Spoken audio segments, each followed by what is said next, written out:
Hello, my name is Lesego. This day it's not about me, it's about a woman, because this is a woman's month. So today we're going to talk about the power of a woman, the Proverbs 31 woman. The origin of a woman is so powerful and she's loved by God.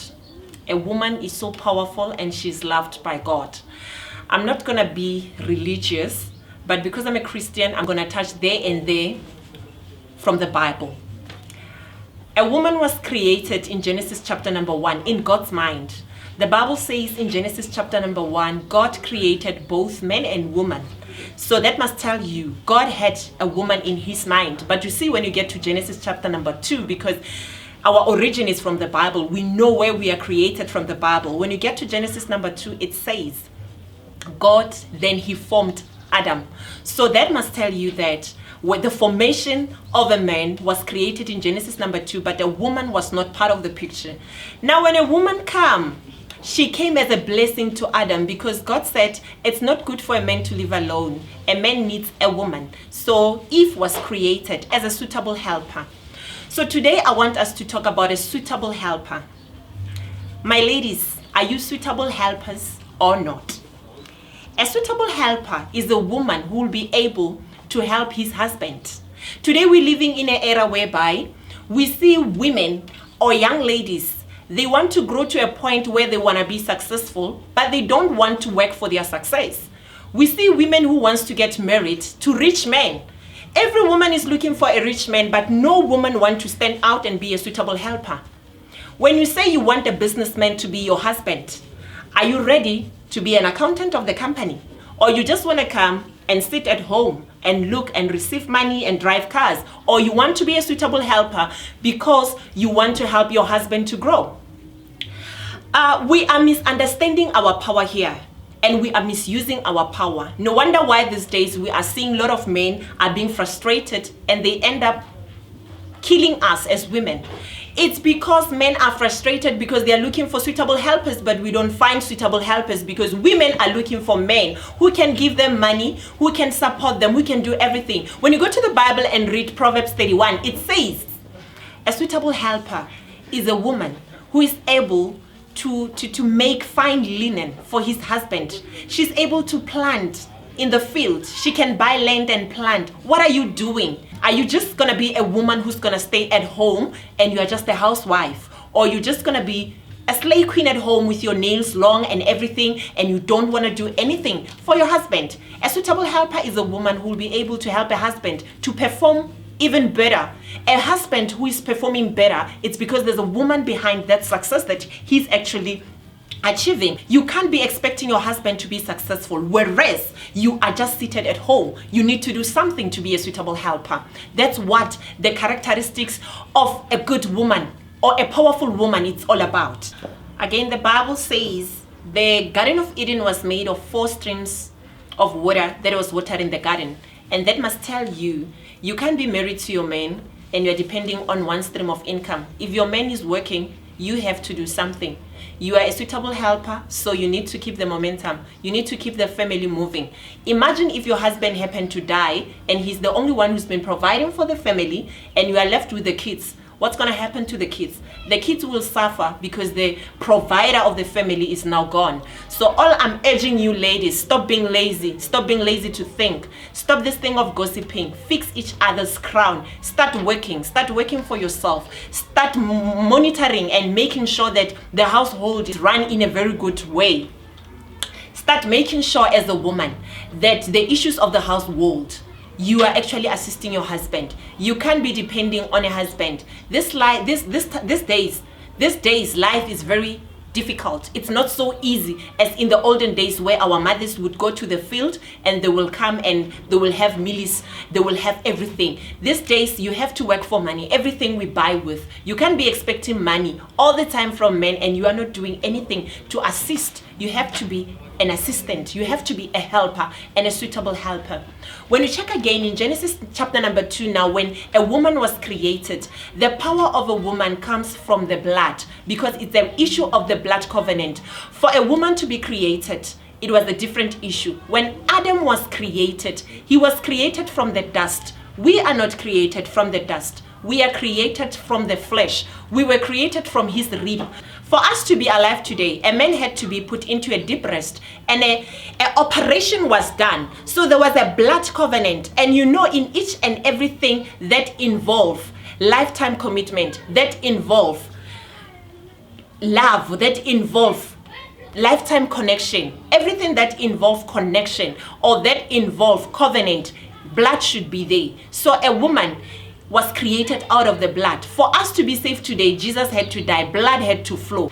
In the olden days before Jesus was crucified, also blood had to flow because God demanded that people, for their sins to be cancelled, blood must come out. So you can imagine, when God said it's not good for a man to live alone, he knew that Eve would be a suitable partner, and she will help. And she knew that it would be a sacrifice. Women are a form of a sacrifice to men, to make the family alive. No wonder why when you give a woman a house, she make it a home. When you give her grocery, she make food.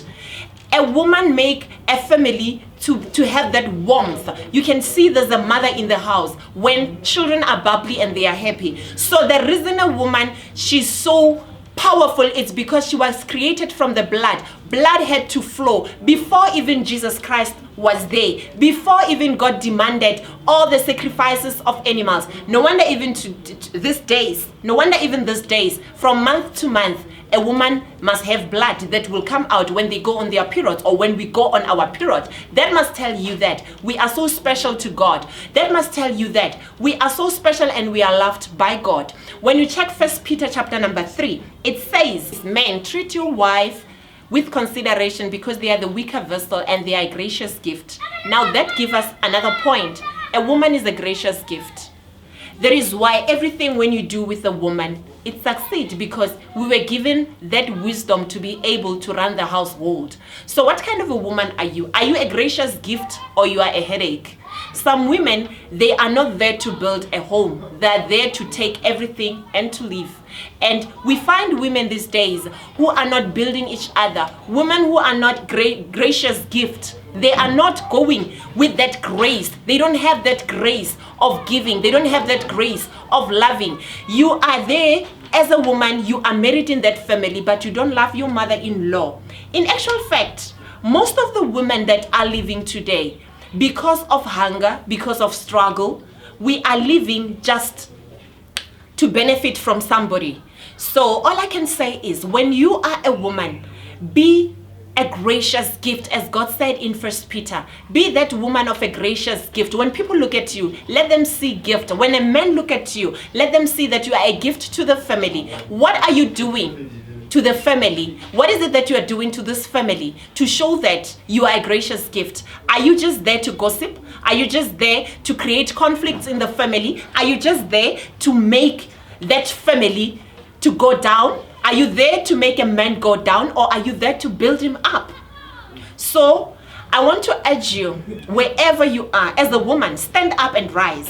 Tell yourself that I want to be that kind of a woman who is a gracious gift, as God said in 1 Peter chapter number 3. Be that kind of a woman who is a gracious gift to the community. What are you doing? These days we find that when a woman is hurt, it's because of another woman. Women are no longer supporting each other. Women are fighting each other. Women are destroying each other.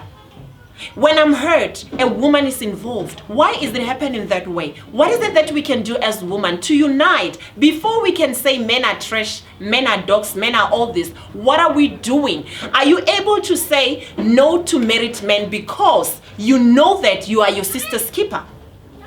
We'll respect you if you come out and say, I cannot date a married man because I'm my sister's keeper. If I accept a married man and he's telling me he's married and I know he's married, what am I doing? Am I destroying the family? Who are you? Are you a kind of a woman who is there to build in your community, or are you there to destroy everything? Be a sister's keeper. Be a gracious gift. Be a lady who is able to know that God's timing is the best. The word of encouragement that I can give you, ladies at home: don't let pain of the past destroy who you are. We find women that are every day they are drunk because they have pain. We cannot judge them. we know there's something behind what they are doing. We find that there are women that are exchanging men all the time, and it's not because they like to do it. They are doing it because they've been hurt. So don't allow pain of the past to destroy your future. Don't allow pain of the past to destroy your image. Let that pain encourage you to actually let it be a force to move you forward. Let it be a drive to move you forward. Think about this. You don't want your kids to grow the way you grew. We grew up suffering. We would wear shoes that has holes. We would go to school without food. We would go to school without food. We were struggling as we were growing. Some of us were raped. I was raped as well. I was raped when I was 6, and that was kept as a secret. Nobody wanted to talk about it. Some said I was lying. It's a pain, but I didn't allow that pain to kill me. I didn't allow that pain to affect my future, because my future has nothing to do with rape. It might have happened that the way you came as a result of rape. Or you came and your mom said it was a mistake. I didn't plan to have a baby. That is why you don't have a father. Look, no one is a mistake. In God, our parents are just vessels to make us to come to be alive. In God, God gave us our parents to be our vessels to actually deliver us on earth. We are here for a different assignment. Our assignments are not the same. So it doesn't matter how you came. Every story that you went through has actually a good result. You had to go through that pain. If you were raped, you had to be raped so that you can be able to motivate other people, so that you can understand the good thing about a man who does not rape, so that you can raise kids who will not rape. You are there to teach your kids not to rape. So if you dwell into the pain of the past, you will never grow. You will never go anywhere. You will never move out. So you need to find help. Please find help and understand that our parents, whatever mistakes they have done, it's none of our business. It's not us. Anyone who have hurt you, it might have been your ex-husband, it might have been your parents, it might have been your neighbors, it might have been your colleagues, anyone who have caused you pain. It's not you who has a problem. It might have happened that every time when you're about to achieve something, you take 5 steps back, 2 steps forward, 5 steps back. People are hurting you, you get destroyed. It's a learning curve. Don't worry about anything. Focus on your future. Focus on building a future. Don't give up. Don't give up. Pain that happened to you had to happen. It's not a mistake. Whether you came and your mom said it was a mistake, it doesn't mean you are a mistake. You were supposed to come so that you can create a difference. So I want you to be encouraged. I want you to rise up every morning. Make sure that you prepare your paper and you say, this is what I want to do. The Bible says, write your vision on a paper and make it plain so that they that see it, they can run with it. It's a spiritual request. Every dream that you have, you need to write it down. We see the Bible says, faith is the substance of what we hope for and the evidence of what is not seen. When you have faith, my sister, when you have faith, my brother, you can do things that are exceedingly and things that are abundant. You can do anything that you want to do because of faith. Faith is when God said, let us make man and woman in my own image. But yet, he didn't start. Everything that you think, everything that you conceive in your mind, it's actually a dream. You don't keep your dream, you write it down, you make it plain, and you keep on focusing on making that dream work, because the Bible says faith without works is dead. So when you have faith, you dream about things. All you do is, I want to do this, I want to build this, I want to do this, but you don't do it. It says your faith is dead because you don't put actions. You put actions to each and everything that you have faith for. I want to encourage you, rise and make sure that you make a difference, not only in your community, in your family, everywhere, in your working place. Make sure you create a change. Be a change in your community. Make sure a change that you expect somebody to do for you. It should be a change that you do every day. Make sure every day when you wake up, you have a dream. Rise and say, today, this morning, I want to do this and this and that. And in 3 months from now, I want to achieve this and that. No, look, I'm telling you, it doesn't matter who you are. You will achieve your dreams. Every dream is possible. Don't give up. Rise, write your dream on a piece of paper.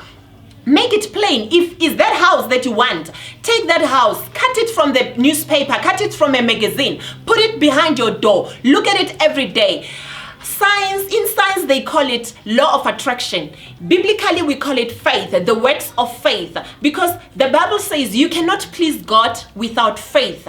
So if you check the law of attraction and how you use faith that is written in the Bible, because we call the Bible the book of faith. If you don't have faith, you can't please God because you cannot achieve. Here, you are here to achieve. You are here to create wonders. You are here to achieve everything that you conceive in your mind. But if you are not ready to put your vision on a paper and to start fighting to knock in each and every door and to make sure that you receive your dream, you're not going to make it in life. Stop gossiping about people on the corridors. Stop taking out your gowns around 11 o'clock and walking around the street with your pajamas. Make sure you gather as women. You think, what is it that I can do? Cook, do something.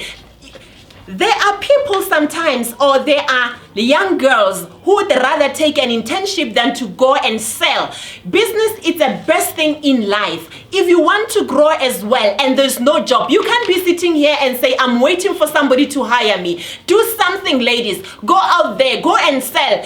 Gazette money, give each other 500, 500, 500, and combine that money and buy something, sell it. It doesn't matter. As long as 200 can make you 2,000, as long as 200 can make you 5,000, as long as 100 rand can give you 1,000, you are actually making it in life. You will get there slowly but surely. God will see your faith and He will bless you. He will bless you according to all His riches. There's nothing that is impossible. I hate it when people say these things are for such people. Some people are not for them. Everything that people achieve in life, it's not because they deserve to have it. It's because they have faith. The problem about you is that you don't have faith. You don't believe in yourself. You don't believe that the universe can be able to give you everything that you want. Every time when you picture, stop picturing a man giving you money. Stop picturing your boyfriend borrowing you a car. Stop picturing living in your boyfriend's house. Picture how you can drive your own car. Picture how you can live in your own mansion. By so doing, you are actually releasing the energy that will make that thing come back to you, that we call the law of attraction. I urge you, if you don't want to start now, at least learn about it. Knowledge is power. Start learning about the law of attraction. Learn to attract everything that you want. Learn to speak positive things in your mind. Don't be negative. Last thing that I want to say to you, don't be jealous of people that are making it in life, because I would make an example. It's a stupid example, but somebody told me this example and I knew he was right. He said, you know, when you are living in zone 5 in Mugwasi, I'll make this example, and you are living in a 2-bedroom house and you have your garden, you have your flowers, you think you've made it in life and you've packed your polo. You think you've made it in life. You'll put your nose up here and you'll look down on people and you'll see other people as if they are not your type, and you find that you are only earning a less money, and because you are just around that surrounding of Mugwasi, you will think you made it in life until you drive to the high mountains of Kashani. Then you will realize that you are playing, you haven't done anything. When you mix with people that are making it in life, you are stretching your mind. Don't sit around the village. Don't sit around your place. Don't sit around your place. Don't sit around your area where you grew up. Go out, man. Just put a name on a GPS and say, I want to drive to Joburg. I want to drive to this place. I want to drive to Sandton. Drive around the Sandton town and see how people are living. By so doing, you are stretching your mind. When you stretch your mind, you'll be able to attract.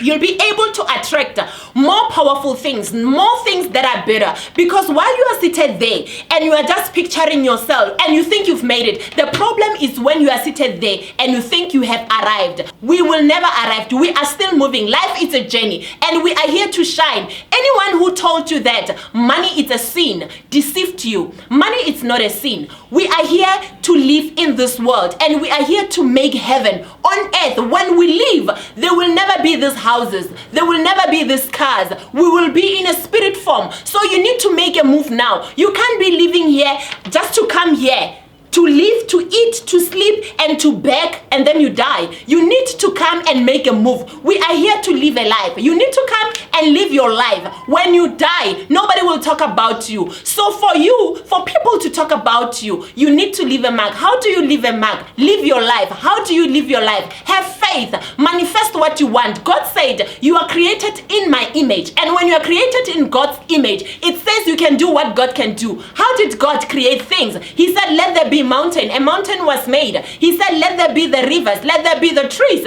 All those things were made. How? It says, when you call anything, you say, I want to have this, and you put passion in it, and you have faith, everything will come to your hands. Stop being lazy, rise up, and panda, Pusha girl. Thank you.